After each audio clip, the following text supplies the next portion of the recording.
Hey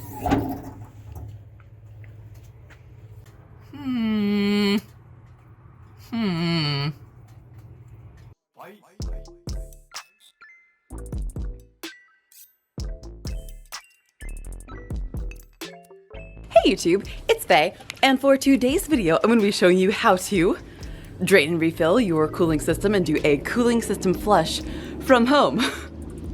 And I decided to do this video because on my way home today, I smelled coolant and popped my hood to see that my heater valve is leaking.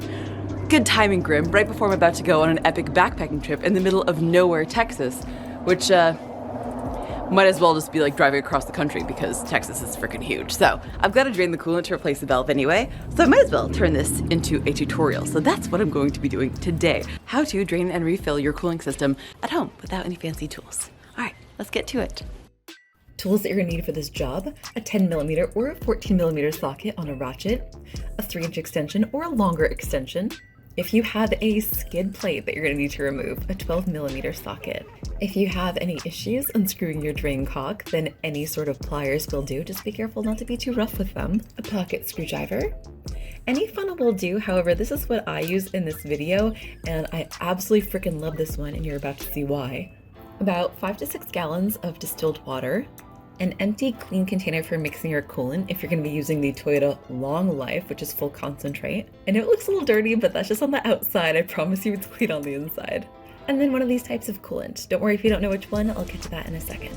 Obviously the mixing container is only going to be used for this one, and the rest of them aren't going to need it. If you're going to be using the Long Life, you'll probably need 2 of these jugs. If you're going to be using the Super Long Life, depending on the size of your cooling system, you're going to need 3 or 4.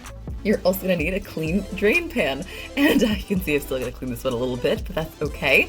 And then also you're going to need some empty containers. This is for storing your used coolant. Obviously you'll be able to use the empty containers once you've drained the coolant or the distilled water out of them. However, you're going to want to probably save some of them in case there's any new coolant still remaining. So it's good to have a couple of these on hand still. You also may find that a small piece of hose is useful. Before you go through the effort of removing your skid plate, just make sure that there's not an access hole already and a way of attaching a hose to the drain cock of your radiator. You can just attach that to the drain cock instead, and when you go to open it up, just make sure that you aim that hose right into your drain pan. So then optional to add to this list as well is one of these lift pumps, and I'm pretty stoked on this, and this is brand new. I just bought this one off Amazon for less than $100.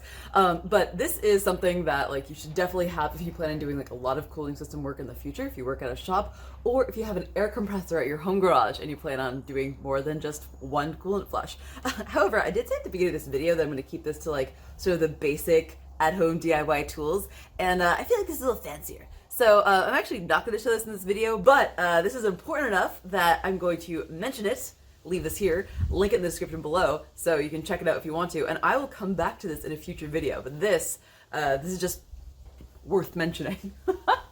Alright, so before we get started, let's briefly touch on the types of coolant you can use in your Toyota and how to choose the proper one for you, because walking into the dealership you might be a little bit confused because the 2 main types of Toyota coolant have very similar names and also look very similar, especially if you over dilute the Long Life Red. It can look an awful lot like the Super Long Life Pink. So if you have an older truck like my 1998 Toyota 4Runner, you're going to choose the Long Life Red coolant and mix it 50-50 with distilled water, and your coolant flush interval is going to be every 30,000 miles or every 24 months, whichever one comes first. If you have a newer Toyota, and it's actually like 2004 or newer, chances are you're going to have the Super Long Life Pink coolant. However, be sure to check your owner's manual, because even though this coolant was like introduced in the early 2000s, there are some models that didn't actually use it until like the mid to late 2000s. So just check and see which one is recommended for your vehicle. And confusingly enough, your coolant flush interval is, the first one is 100,000 miles, and then every 50,000 miles after that. Some people say 50,000, some people say 60,000. I think 50,000, and actually I think a lot earlier than that, but I don't know. Toyota coolant has actually got a lot of controversy surrounding it, but I don't want to get into that just now. I'll maybe get into that in a future video. I just want to do the DIY part in this video. So, coolant flush. All right, let's get right into it, finally. Oh wait, one last thing to mention about coolant, and that is that if you are not going to go to the Toyota dealership and get your coolant, there are a couple different aftermarket brands that do make it, and it's fairly decent. Xerox makes one, and Pentazin or Pentafrost makes one as well. However, that's the super long life version. If you want the long life version, you kind of have to get that at the dealership, or I also found it on Amazon, and I will link that in the description below. Okay, now let's get into it. Alright, so I can tell that the cooling system has cooled down enough to the point where I can work on it safely now, because I can give the upper radiator hose a squeeze, and it is nice and soft. I can tell there's not a bunch of pressure going on, so as soon as I open up this radiator cap, it's not going to explode in my face, and, burn me. I'm not going to open this up just yet, actually, though. I'm going to get underneath and locate the drain cock on my radiator, on the bottom of my radiator. Now, like I said, I already removed my skid plate, so if you have a vehicle like mine that has a nice heavy-duty metal skid plate or some plastic undercarriage liners, go ahead and do that now. And you may also find that you don't have to remove your skid plate at all. You may have an access cover, like on this Lexus 470. Pull it down, and there is access to the drain cock. I've also got my cardboard, and I've got my clean drain pan, because in my case, I'm going to be saving this coolant and reusing it, and we're going to go ahead and get started. Sliding underneath the truck, I'm going to be looking for and locating my drain cock. There it is. So mine's pretty obvious, and what's really cool is it has this sort of fastener. I don't know what you really call this, just call it like a butterfly sort of end, so that you can just easily turn it open with your hands. Not all drain cocks are going to come in this form and be this obvious. I've seen them too where they are plugs built into the radiator, and they'll have like a little Allen cap screw, and maybe you won't even have one of these at all, in which case just go ahead and remove your lower radiator hose. But in this case, lucky me, I'm going to go ahead and open up my drain cock and just make sure that my bucket is perfectly placed. That should be good enough. Once it's open and you've confirmed that your bucket is appropriately positioned, then we'll go ahead and open up the radiator cap. Set that aside for now, and that should significantly increase your coolant flow. All right, so we're just gonna let this drain for a little bit until this slows to a trickle, and this basically drains the entire radiator portion. So I'm just gonna let this drain for a few minutes, and I will come back to it when it has slowed to a trickle. Now, I'm not draining the entire cooling system by doing this. All that I'm doing basically is draining the radiator and part of the engine, but not all. Well, then if draining all the coolant out of the radiator doesn't actually get to all the coolant in the entire cooling system, well, then what do? Good question. The next thing that we're going to do is we're going to locate our block drains. And for the sake of this video, I decided to show you on this Tacoma instead, the second generation 2009 Tacoma, because it's a little easier to see, and it's a little easier for me to get my camera up in there. And also in the process of filming this video, I realized that while the 4Runner just needs a valve replaced and I'm just going to reuse the coolant, the Tacoma is actually due for a service. So I'm going to go ahead and actually perform this full service on the Tacoma. Sorry, Old Faithful! So the block drains on both the driver and passenger side of the Tacoma can be easily accessed by me just sort of sticking my head inside the fender well and finding them. Looking here on the passenger side, you can see how freaking obvious this is, and the second generation Tacoma and fourth generation 4Runner are really similar. You can easily stick your hand in there, stick a tool in there, stick a ratchet in there to access that valve and drain the coolant out. It's a little bit more difficult on the driver's side because you got the starter motor and the alternator kind of in there, so I'm able to use a 3-inch extension to fit both my arm, the ratchet, and the socket and everything in that small space. Now, what you can also do is go ahead and get inside the car, turn the ignition to the on position, don't start the car obviously because we're draining coolant here, and you can move the wheel from side to side to give yourself a little bit more room in the wheel well area. And if you have a lift, this can also be easily accessed from underneath the truck. Once you've located both of them, go ahead and close up the drain cock for your radiator and move your coolant drain pan to either the driver or the passenger side, and go ahead and open up both of those block drains with your 10mm socket and allow both of them to flow into the drain pan. One at a time, obviously, so that you're not dripping coolant onto the ground. The block drains in the 4Runner are a little bit more difficult to show. Actually, there's one on the passenger side that's pretty much hiding right behind the AC compressor, and while it is possible to access it by hand, it's just really hard to get a camera up in there. And then on the driver's side, I'll just go ahead and remove one of the oil cooler hoses and just allow the coolant to flow out from there. But these are both longitudinally mounted engines. If you have a transversely mounted engine, like in the V6 Sienna, for example, you're gonna find one of the block drains on the rear of the block, underneath the car, pretty much right above the axle. And then the front drain is gonna be pretty much right up by the oil filter, and that one's also kind of hard to find and kind of hard to film. Most 4 cylinders, you're gonna find one block drain on the rear, and that's just most. Not all, but most Toyotas are gonna sort of follow those same sort of general guidelines for where you can find the block drains at. Inside the vehicle, the first thing that we can do is turn our climate control all the way to hot. That's going to open up that little heater control valve, the valve that's leaking that I need to replace, and allow hot coolant to cycle inside the vehicle making the vehicle warm. Of course, if coolant can get in, then coolant can also get out. So this is going to allow us to drain as much coolant as possible through the heater core. So you want to leave this in the hot position.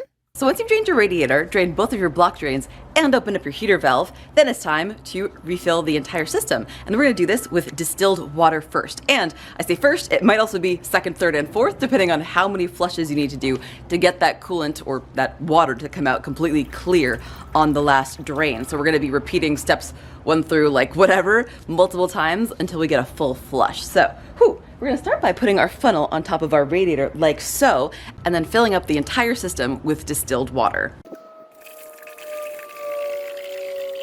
Of course, make sure that your radiator drain cock is all the way closed, as well as both of your block drains. Otherwise, you're gonna have, just some spillage underneath there. Once you think you've filled up your system entirely with distilled water, go ahead and actually start your engine. Don't let it run for too long, but you're gonna use that water pump to help circulate your distilled water all throughout the cooling system. So just like before when we only drained out the radiator and then of course drained the engine, the same is gonna be true for filling. At first you're only gonna fill the radiator and then you're gonna have to actually use the help of the water pump to get that distilled water all throughout the engine. Oh my god, ew, this coolant looks freaking disgusting. Ugh, really glad I'm doing this today.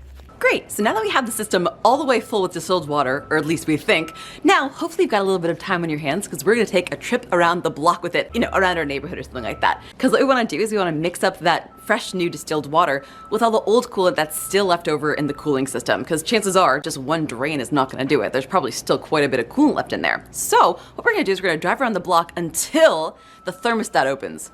How do we know when the thermostat opens? Well, on our instrument cluster, we're just gonna wait until the coolant gauge goes to midway, basically letting us know that the engine's at operating temperature and that thermostat is open. Fan-freaking-tastic. All right, now that you've done your trip around the block, come around home and park, and once again, wait for that coolant to cool back down so we can open back up the system.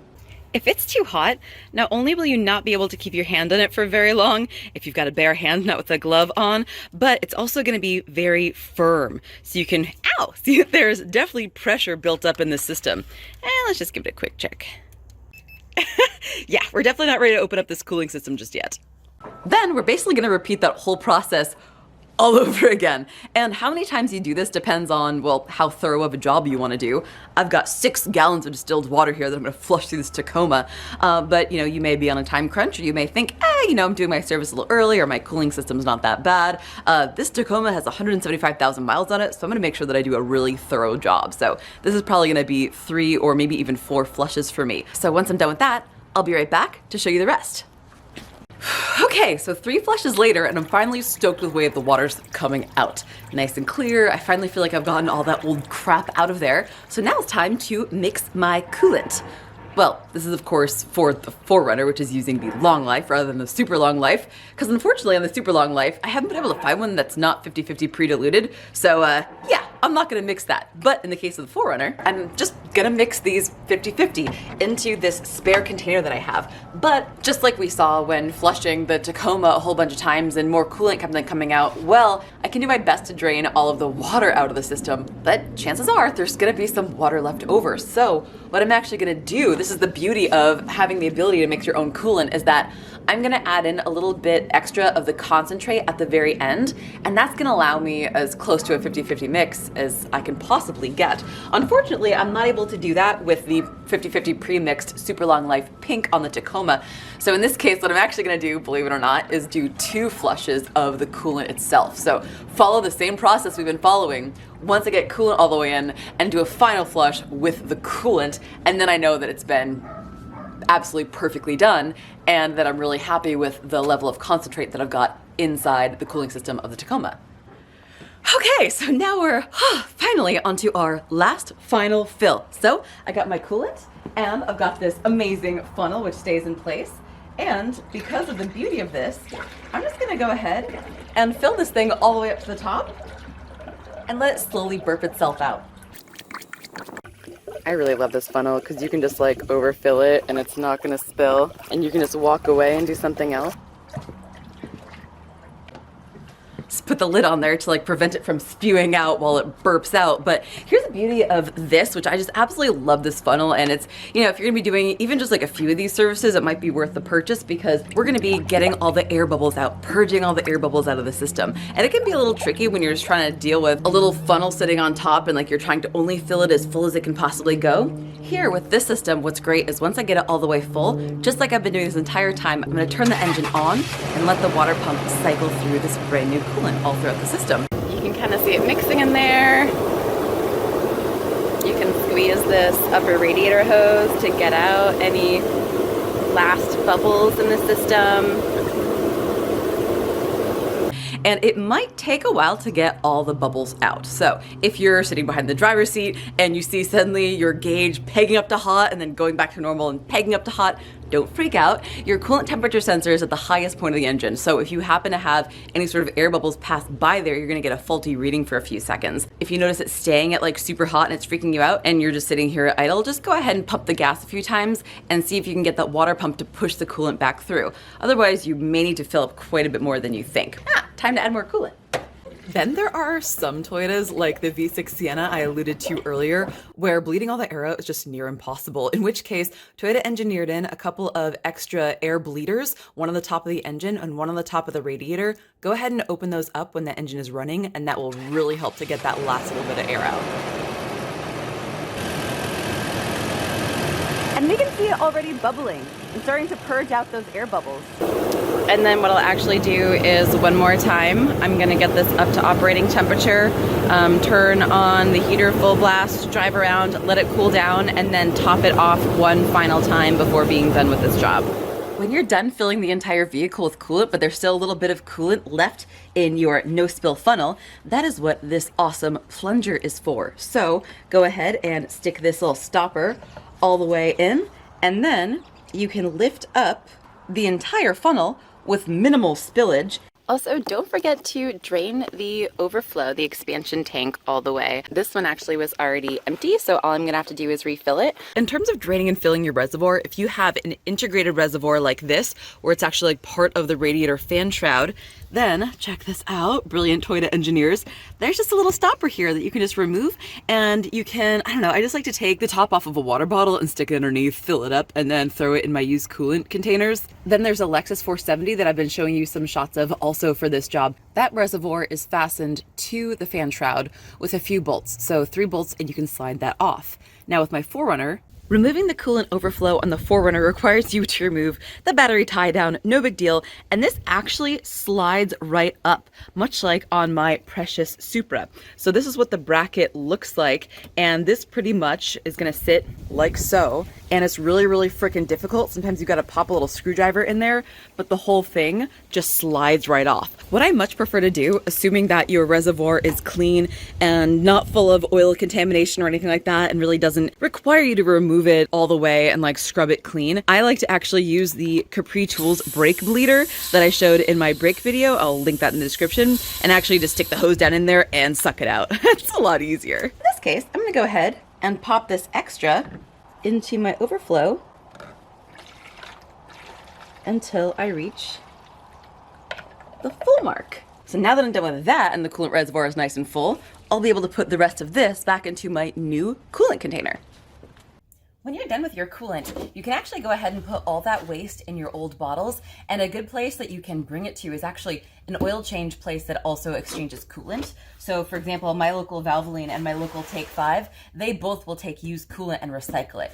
You cannot dump this down your drain, it is toxic. Definitely don't leave out any containers that are full of coolant like this either. If you have any neighborhood cats, or even if you have feral cats in your area, they will come and they will drink it and they will die.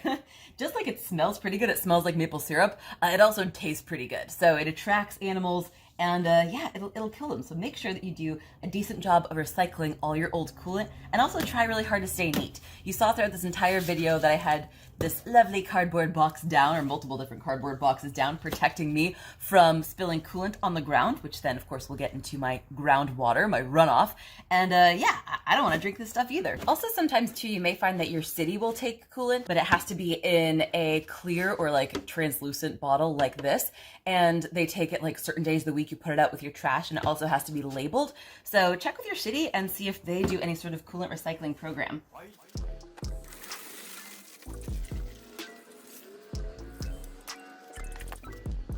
Double check for any leaks and replace this guy when you're done.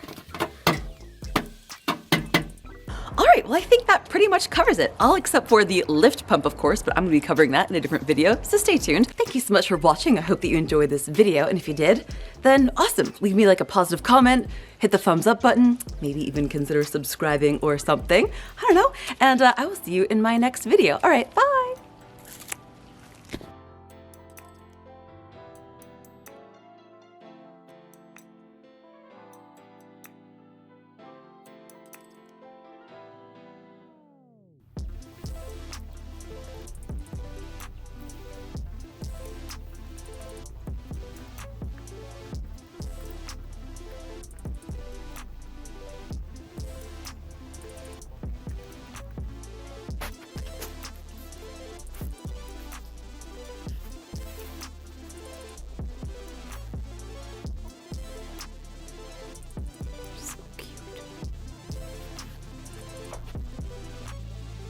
This super long life that does help to make it last for 120,000 miles or so. However, what I've noticed, what is it, chicken?